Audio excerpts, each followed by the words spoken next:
Sure. $1 billion tax cut plan, Senator Tucker. For middle class. For the middle class. It is. Explain how you get what is middle class? I don't know how much money that is. And then how do you get to $1 billion in savings? Well, when we talk about middle class, we tend to talk about $50,000 or less. And so most of the tax cut that we have introduced impacts those people who make $50,000 or less. We're taking 94,000 people off the tax rolls, meaning they pay absolutely zero in tax. So it helps the low wealth individuals who are struggling, and it certainly helps that family of four whose dad's making $40,000 a year with two kids. He doesn't pay any tax on his first $27,000 or so of income. So it gives them money back in their pocket to utilize for daycare or whatever they need to do, but it just gives the money back to the people. The collections are up. We're running a surplus. We still don't know what that surplus will be after April 15th, but we've got pretty good projections on what we think is going to happen. So when we have additional monies, we need to give it back to the people where it came from.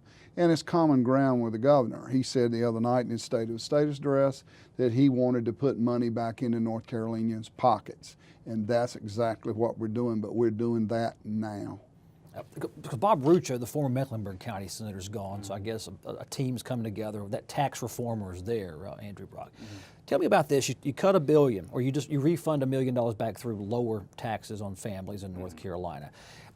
From the philosophy in this particular proposal that's coming, I want to word this correctly. Is it you see the state over collecting, so therefore the people need a tax reduction, or do you think the tax reduction is driving economic growth in North Carolina, and that's why you're doing it?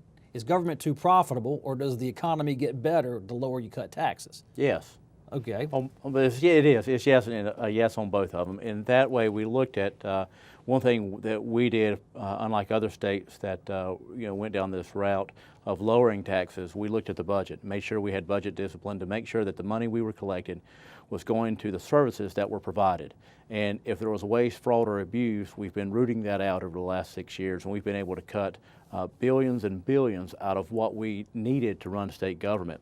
But also we were able to put money back into the rainy day fund to fully fund the pension plan. In fact, until we took over as Republicans for 12 years, the Democrats did not fully fund the state pension plan, and the health care plan was going broke. Those were obligations that we made to the state employees, and it was the Republicans who kept them.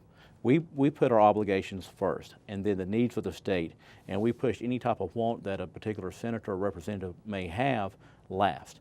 And so when you take care of your obligations and needs first in your budget, we found out we were collecting way too much money. So we took the money and put it back into the hands of the people. It was their money to begin with.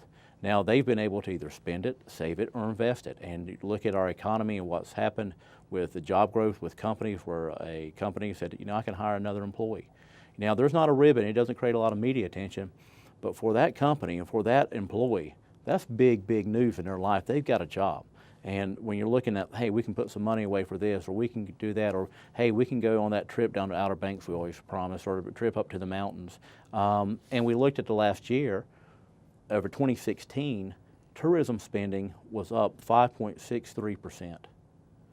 I don't think it's grown like that in a long, long time. And that was a time that when we were attacked on a national level as a state, tourism went up 5.63%. So I think what we're doing here in North Carolina is attracting companies. Our companies here are growing, and people are seeing what we're doing. They want to come here, not just vacation here, but move their companies here. Where are you taking rates from to where under this proposal? First of all, on the personal income tax rate, it goes from 5.499 to 5.35.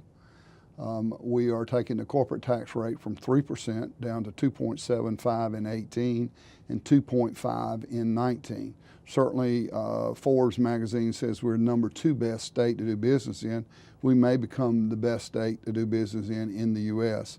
We have reduced regulation. We've done those things that we need to do, and when, as a result of the moves we've made and the things that Andrew's mentioned, we certainly see monies coming in, and we want to return it to the folks. That's the best place for it. They're more wise about spending their money than we are, we believe, so we are returning it to them. People understand the personal income tax going down because that is money in our pockets. That That's corporate tax rate, though, I've seen Republicans and Democrats fight over this one You're a time or three. So what happens if you cut the corporate income tax rate? I heard the Associated Press reporter say, these businesses can pay more, and that may not fund a teacher pay raise. You see the link going out to that, things of that nature. Right. How do you see corporate taxes philosophically? Well, philosophically, CEOs look at corporate taxes, and if we have the lowest tax rate of any state that has a corporate income tax, it's more favorable when they make a decision. And it's not true that we're not going to be able to fund a teacher raise. Sure. The commitments we've made, the promises that our leadership has made, we're there to do that. They've got another increase coming this year. We're going to be able to do it.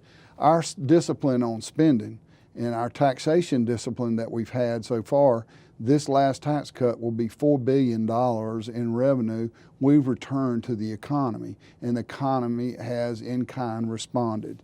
So we're very pleased with the results and plan to move forward with that. As you write policy, Senator Brokc, play a role in it. Do you look at the bigger picture, and we're 8 years into a weak bull run, but the stock market's done well, the economy depends on who you ask. Right. Are you expecting an end to this? Do you expect a recession in the Trump administration? Do you think about that as you craft policy, including lowering tax rates or changing the budget in some fundamental way? Well, you always, you want to plan for those rainy days and things that happen, because no one can predict the market, no matter who they are or how good they say they are. They're just looking at really at the margins of what they can make on the margins. But looking at that, you have to plan. There could be another disaster, another natural disaster. There could be another attack on us, on our country, things that are outside our influence. But what you have to make sure is that we put our obligations and our priorities as a state government and make sure that we can fund them no matter what. And that's one reason why we reformed our tax code, to make sure that we diversified our income sources for a state, to make sure that we could withstand. Because when we went through the recession and we had such a heavy dependency upon the income tax, we hit harder than any other state during a recession. And we were losing jobs right and left, that by the thousands I know in my district, with the closure of plants and factories and mills.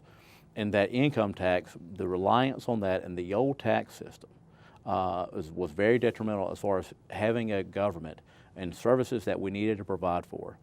Our prisons, our court systems, our road structure, everything we had, we said we need to make sure that the tax system that we have could sustain a good functioning government even through bad times.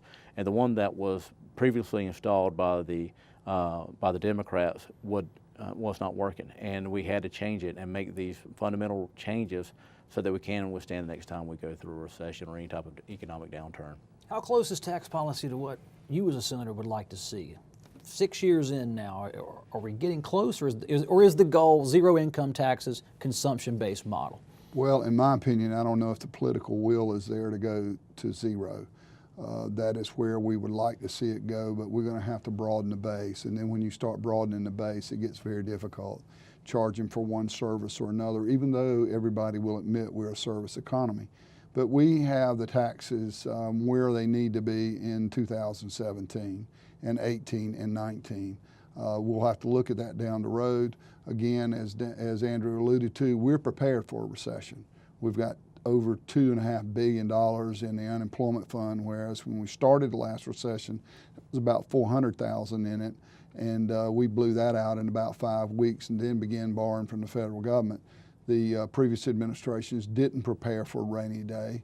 We have, and we'll be ready to go through it before we have to start borrowing money or raising taxes. We should be prepared to get through one.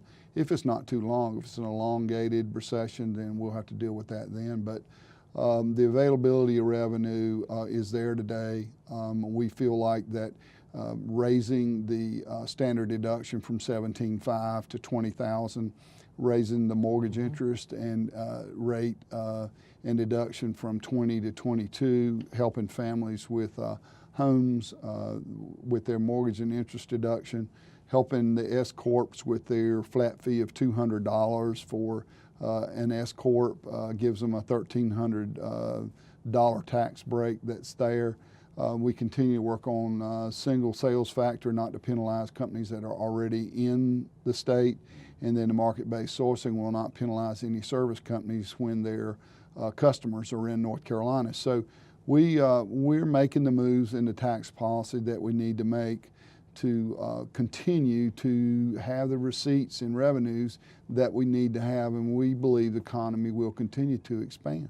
A lot of my colleagues I respect very much down here in the media. They'll have articles, and you'll see it on the news. So pay attention, folks. But Senator Tucker and Senator Brokc here are going to write this policy. I guarantee we'll see it in the Senate budget. But gentlemen, thank you so much for being on this new show. We're calling it Common Ground. Go home and tell everybody to watch. Common Ground. Common Ground. Yeah. And it's going to be online The on TV. legislature and the government. Thank you, gentlemen. We'll see you next time. Thank you.